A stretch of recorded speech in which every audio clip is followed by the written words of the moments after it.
You're listening to The Fully Booked Therapist with Heather Hummel. This is the business coaching show for hands-on therapists who are done under-earning and ready to build a practice that pays them more than enough. Real conversations, real results, your real life. Let's get into it.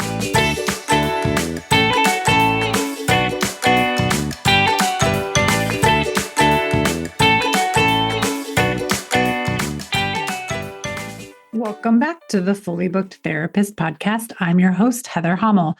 We are on the fifth part of our 12-part standard series, and today we're on standard number 4.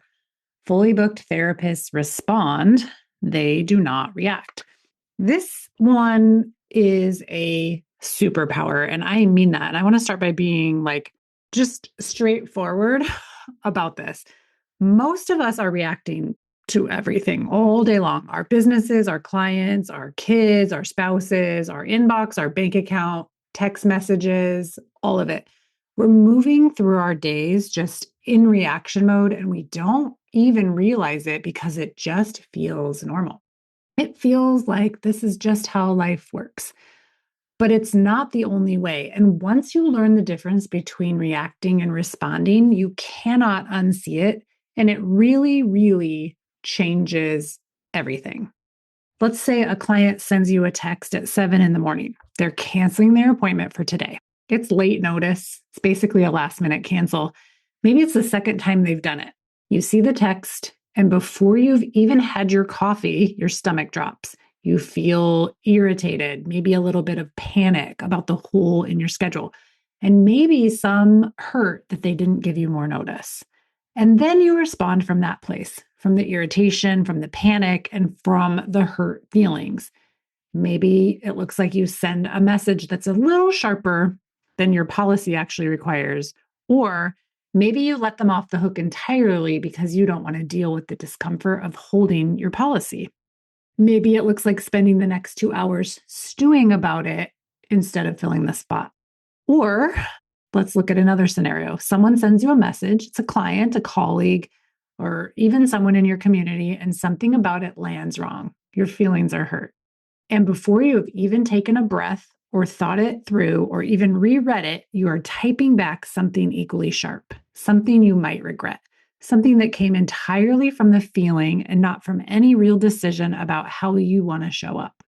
That is reacting, and it is exhausting. And when you are in this, when you are living like this is literally running your business and your relationships more than you might realize. Reacting is disempowering because when you're in a reaction mode, the circumstance is in charge. And if you remember some things I've said before, circumstances are always neutral until you have a thought about it. Whatever happened gets to determine how you feel or what you do and what results you create. So you're not actually making decisions. You're just responding to whatever hit you last. And a business run from reaction is a business that is chaotic. And a life run from reaction is a life that is chaotic, inconsistent, and exhausting to be inside of. So really take stock in your experience of your life in your business right now. And if you are like, oh, you're describing my Tuesday, let's think about that, okay? What does responding look like? Responding is a different animal. Responding is a choice, and it starts with one thing, taking the emotion and the reactivity off the table. Now, I'm not saying that you suppress it or pretend it's not there, but I do say that you are going to consciously decide that the feelings are not what's going to be the thing that drives the action. Let me give you a little example. Let's say the client texts at 7 a.m. You see it, you notice the feeling, whatever it happens to be. And then instead of acting from the feeling, you pause. You acknowledge the feeling. You use your tools that you've learned in coaching. You look at your policy. You ask yourself one question. What does my policy say to do here? What is my system? And then you do that. Not because you feel like it, not because of your mood that day, not because you're feeling cooperative or because you've had enough sleep or enough to eat, but because that is what the policy says. And you decided the policy when you were calm and clear and thinking like a CEO. So you let that version of yourself make the decision, not the version of you who just saw the text before coffee. That is responding, and it feels completely different. It's grounded. It feels like you're in charge of your business instead of your business being in charge of you. Responding is empowering because when you respond instead of react, you are the one making the decisions, and you're making them from the part of your brain that is not the primitive part, right? The circumstance does not get to determine your actions. You do. And I think that's the best news of the day. So, how do you actually do this? What is the tool? Because I know that this all sounds super good in theory, but being able to pause and take emotion off the table and to respond from and with your policy is really great. And it probably sounds a lot harder than it is. So, this is where a tool called the model comes in. The model is a tool that I teach inside Foundations, and it's the practical mechanism that makes responding possible. Now, I learned this in life coach school. Brooke Castillo is the one who came up with this idea. And this is where all of my training and coaching is based in. So here's how it works. Every circumstance in your life and your business is neutral. I want you to sit with that for a second. The client cancellation is neutral. The text message is neutral. The slow month, the client who did not rebook, the person who said no on a sales call, all of it is neutral. It's just a fact. It's just a thing that happened. What makes it feel not neutral is your thought or your thoughts about it. So the model asks you to first make that circumstance neutral, state it as a fact. So what does a camera see if it was recording it? Client canceled appointment with less than 24 hours notice. That's it. No story attached, just the facts. Then you look at your thought about the fact. What are you actually thinking? Maybe it's, she does not value my time. Maybe it's, I'm never going to fill that slot. Maybe it's, I should have charged her up front. Whatever the thought is, you name it. Then you notice the feeling that that thought is creating inside of you, because thoughts create feelings always. If you are thinking, she does not value my time, you might be feeling disrespected. If you are thinking, I'm never going to fill that slot, you might be feeling anxious. Then you look at what actions you're taking or not taking from that feeling. From disrespect, maybe you fire off a sharp message. From anxiety, maybe you waive the cancellation fee to avoid conflict. Neither of those actions is coming from an on-purpose decision. They're coming from a feeling that is coming from a thought. And then you look at the result these actions are creating for you.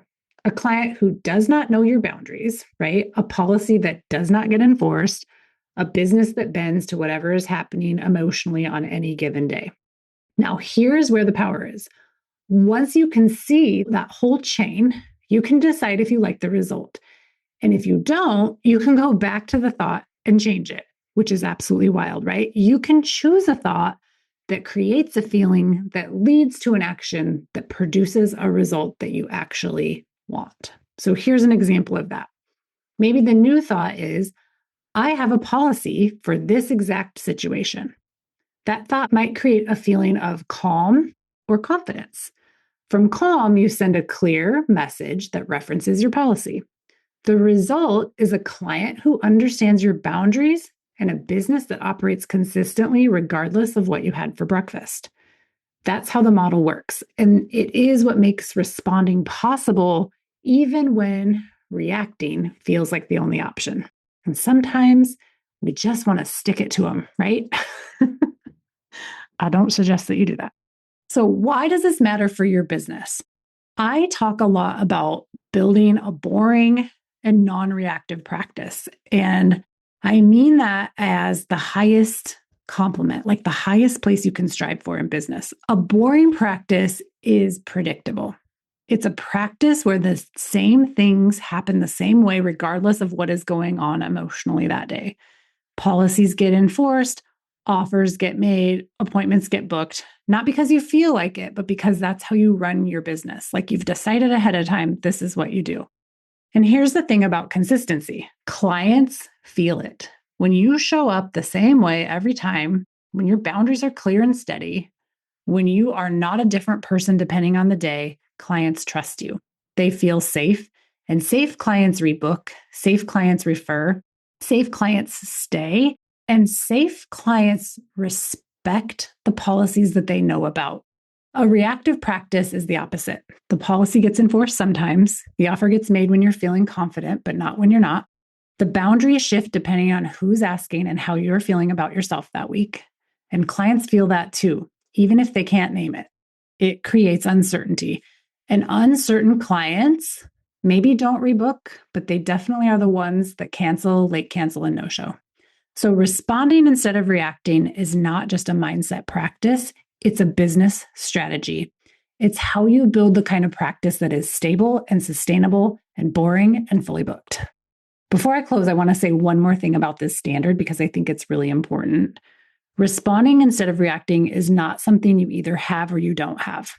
It's definitely not a personality type, and it's not reserved for naturally calm people who do yoga or people who do not feel things deeply. I can do this, and I probably started out as one of the most reactive people that I've ever met on the planet, who's highly emotional and wants to stick it to people and wants to be right. But I have learned this as a skill. It is a skill that I can learn, therefore you can learn. It is something you can learn and practice and get better at over time.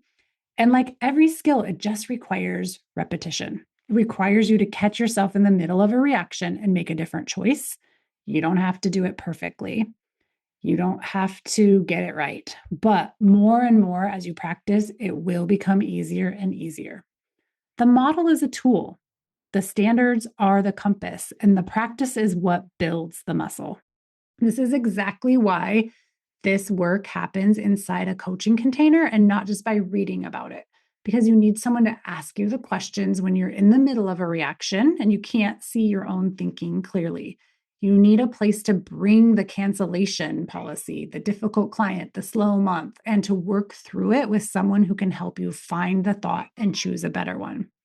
That is what coaching is for, and that's what we do inside Foundations. So, to review, standard 4, fully booked therapists respond, they don't react. Reacting is disempowering, responding is a superpower, and it is available to each and every one of you, not because you're a naturally calm person, but because you can use a tool when you learn it and you're willing to use it. So, next time we're going to talk about standard 5. Fully booked therapists use self-coaching and they evaluate on purpose. And if the model we talked about today sounds like something you want to go deeper on, next week's episode is where we'll really get into how to use it on your own, like an in-between coaching calls. So if you're ready to learn this work inside a real container, come find me at heatherhommel.com. Foundations is where the model becomes a daily practice and responding becomes the way you run your business. We also have real conversations, you get real results, and you live your real life. I will see you next week.